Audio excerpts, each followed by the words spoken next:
Hey everyone, it's Ray. I want to talk to y'all today about I know it's coming to well, we're in the tax season now. Um so a lot of people, when they get taxes back, they buy different things. A lot of people buy cars. So that's what I want to talk to you about today. And it's primarily used cars from one owner, private owner type of people. So Um, obviously like Facebook Marketplace, some other car sites, things like that. But I wanted to talk to you today about the process that I would use in buying these cars because, you know, a lot of people out here don't really know what to look for in certain cars.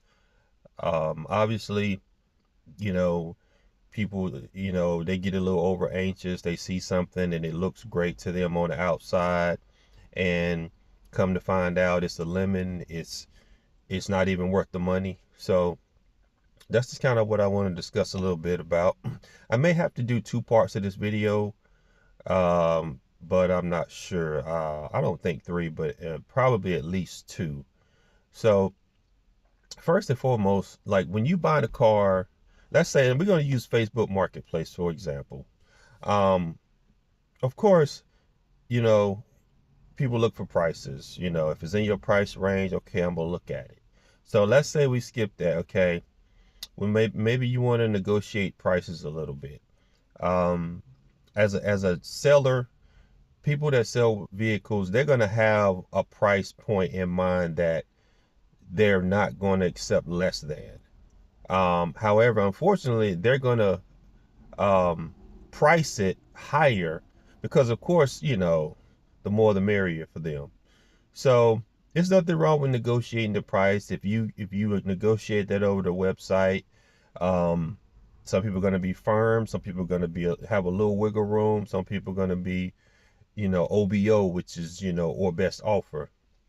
So, let's say you got to that part, y'all worked out a price.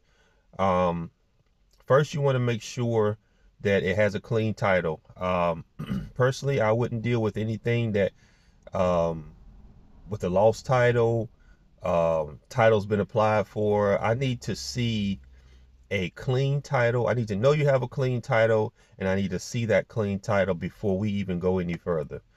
The last thing you want to do is waste your time corresponding back and forth, setting up an appointment, doing all this, and come to find out, oh, I don't have the title, it's been applied for, I lost it, I could do a bill of sale. I like titles. You can do a bill of sale. Um, for me, I just don't want the issues. I don't want any problems. I want a clean transfer from them to me.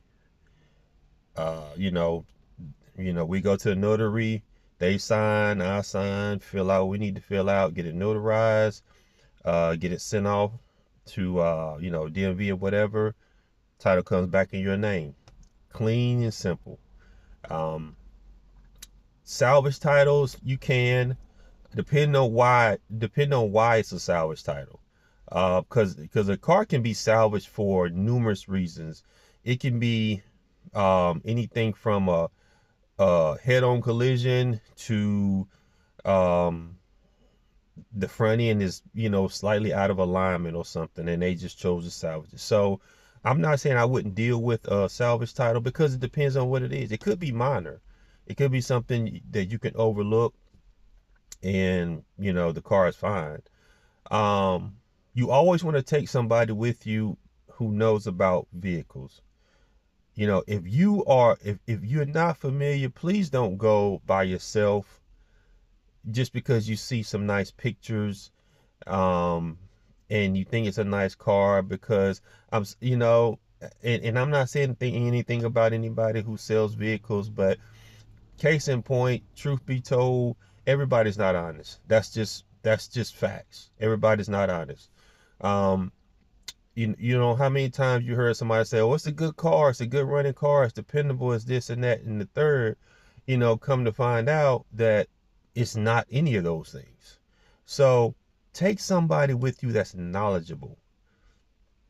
Don't just look at the name. Don't just look at the cleanliness um, of the car, because one thing that I say is don't be blind by the shine.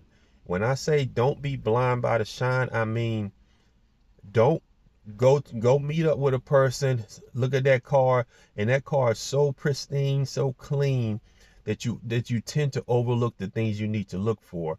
Um, and for me, some key things as far as too clean, because there is a such thing as too clean. Um, Tires, armor all, waxed, washed, interiors immaculate, dash, door panels, console, been armor all down. I mean, so shiny that if you touch it, you got grease on your hands. You raise the hood up, the engine's immaculate, like they done shine the engine up. Look, it's, to me, that's too clean. That's gonna cause me to definitely slow way down and see about this car, truck, or whatever it is. Because going back to what I said, don't be blind by the shine. People can blind you from what's really going on with that vehicle, because you're so stuck on, oh, it's so clean, is this it? So what? We want to know if that car is dependable, if it starts, if it sounds good, um if it drives good, all of that. So and this may be in no certain order, or I mean, you determine what order you want to go in. For me personally, let's say we scheduled to meet up, see the vehicle. First thing I'm gonna do with that vehicle, I'm gonna approach that vehicle, I'm gonna look around. Okay, is there anything on that vehicle that um was not in the pictures, I did not see? Because some people are really cosmetic. Just depends on who you are. Some people uh are really, they're really gung-ho on dents, dings, scratches, things like that. And we know that pictures are not going to show every piece of damage on a vehicle. That you're just not going to see it. You're going to only time you're going to see that is when you get there and you in person with it. So first thing I do, I look around. I'll walk around it, see is there anything that stands out to me, that because I start to notate things. I say, okay, I saw that in the picture. I didn't. Oh, I didn't see that. Okay, but is it not a big deal to you? So yeah. Um, and then like I want to open the hood. I just want to look. I want to see. I want to just overall look. And again, that's why I say take somebody with you that's knowledgeable. Because what I want to look for, I want to see, is there any missing parts to the engine? If there's any obvious repairs that maybe look like it wasn't repaired correctly, where something was broken off, um, anything's missing, anything like that. Um, so I want to do that. Now, and again, like I said, when I say the outside, I mean everything. I mean the tires, I mean dents, dings, I mean cracked windshields, windows, whatever it is. Just take your time, look around that vehicle, see is there anything that's a deal breaker for you. If not, then move forward. Okay. After I open the hood, I scan the engine. Obviously, I want the key. I want to stick that key in there. I want to start the engine. Now, when I start that engine, I'm listening for any unusual sounds. First of all, I want to know, does it start right up? Is it dragging a little bit? Because that could be anything from it's been sitting, or something else. Then I let that car run, and of course I use car. It could be truck, van, whatever, just vehicle. I just let it run. Once you start it, don't touch it. Why it's running? You want that thing to go up to operating temperature, meaning that of course you got your cold gauges. Some is digital, it might be lines or hand or whatever. You want that thing to Run and run and run until it at least reaches the middle between the hot and the cold. So that's considered the operating temperature. So you want to do that. But in the meantime, when you start it, go ahead and scan that inside. Look around. And then while that thing's running, these are some of the things here. Okay, now for me, it's time to check things like, okay, the horn, is the horn working? The radio working? The heat and the air. Now, speaking of the heat and the air, I know, if it's summertime, people are like, I don't want to turn the heat on. Turn that heat on, because it's not going to be summer forever. Turn that heat on, let that thing get hot. Make sure it's going to be adequate for you.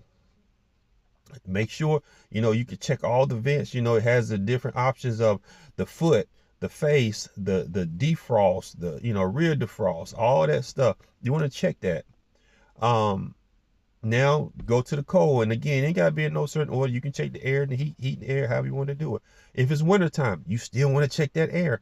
Unless upon meeting, you already know, they say, well, the heat's not working or the air's not working or whatever. So okay, whatever. But if that's not disclosed, you're going to check that. Check that air. Make sure that air gets ice cold. If it gets a little cool, that's not a deal breaker. It might be Freon. Might need to be charged up. And worst case scenario, could need an air compressor. Just depends. But you want to make sure that that air is ice cold. I don't care if it's wintertime. Freeze a little while. You're going to be thankful in the summer that you checked it. So that, like I said, windshield wipers. You hit your windshield wiper switch, turn signals, all that in the inside. Now, turn your lights on. Like I said, just check around. Anything that looks out of whack, broken off, whatever. Like I said, if you're a cosmetic person, look, you're going to scan for that kind of stuff. What's the condition of the interior? Is it a lot of holes in the seats that you didn't see in the pictures, rips, stuff? Obviously, if it's an older vehicle, you got to expect some wear and tear. It's not going to be new. It's not going to be immaculate. I'm trying to be, as precise as possible. Hopefully I don't leave out anything, especially nothing critical, but do that. Turn your lights on. Now, get out. When you turn those lights on, get out, walk around that car, vehicle, whatever. Headlights, make sure they're all working. Make sure they're all working. Headlights, tail lights. You want your hazards, boom, hit that. You see the blinking inside? Get out, walk around, make sure they're blinking. I know it's a lot, but this is an investment for you.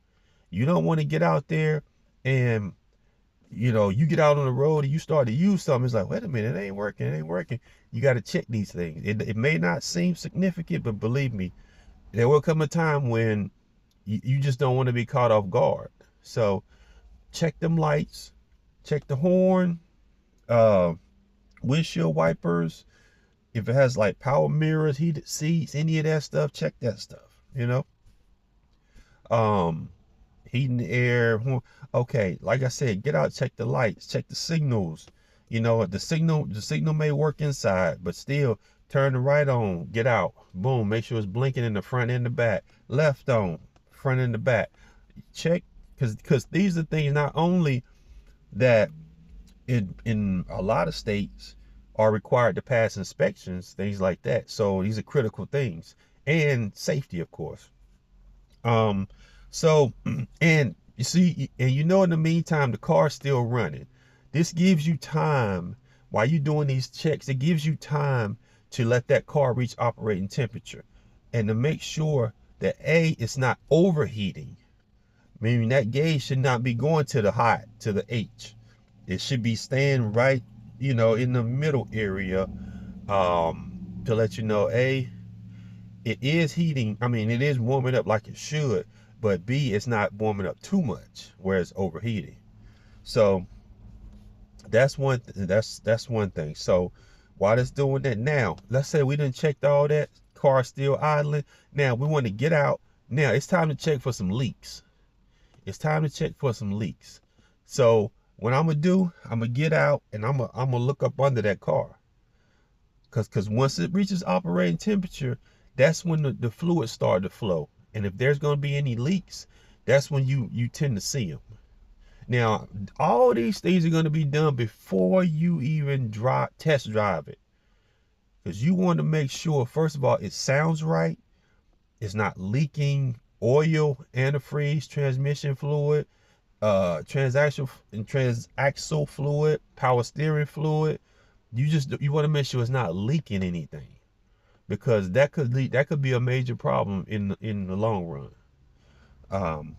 Or you know, it could be something that that wasn't disclosed to you in the ad nor upon talking. So, because a lot, again, I'm sorry to say everybody's not honest, and they don't disclose certain things to you where, um, if you don't know any better, you won't check for these things.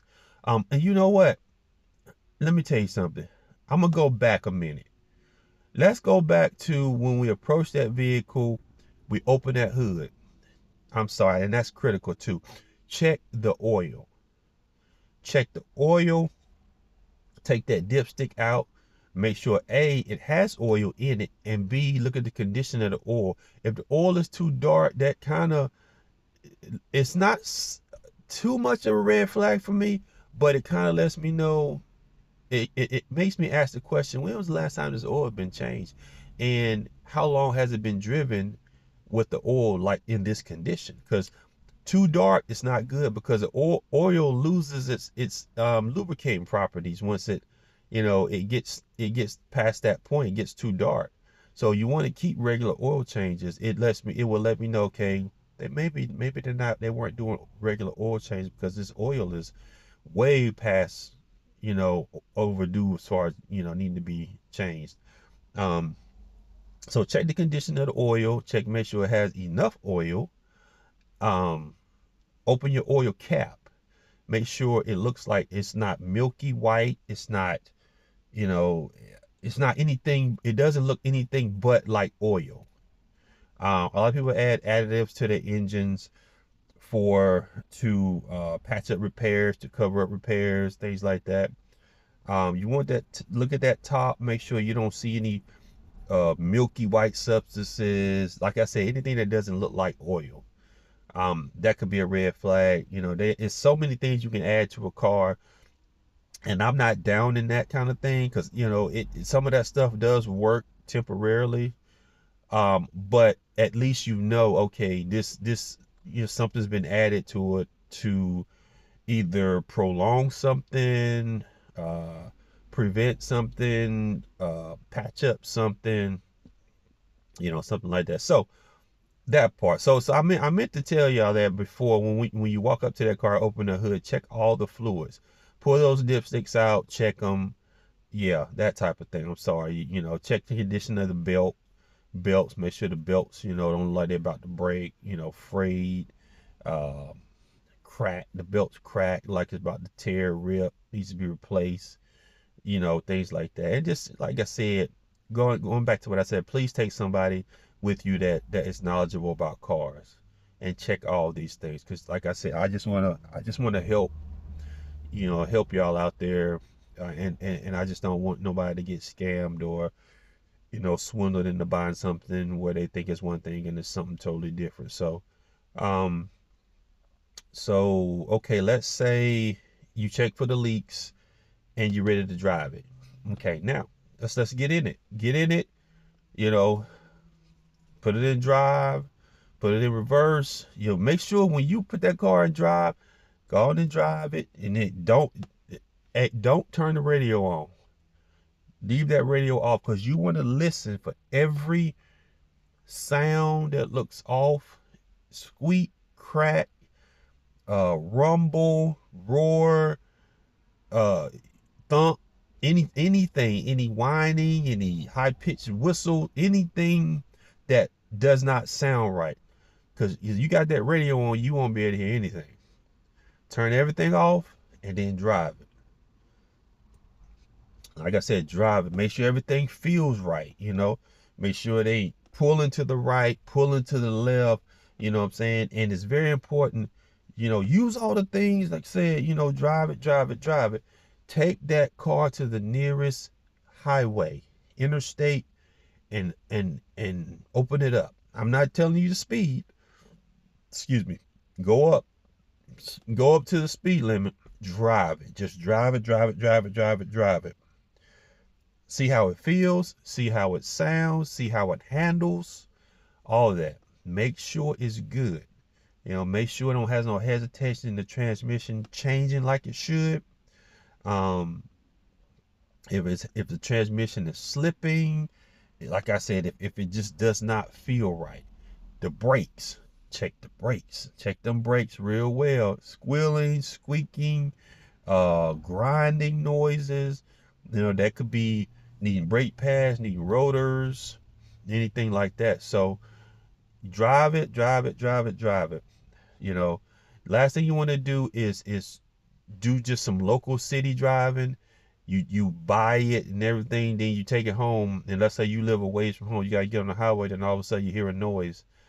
But that's a done deal. See, that's why I say check it.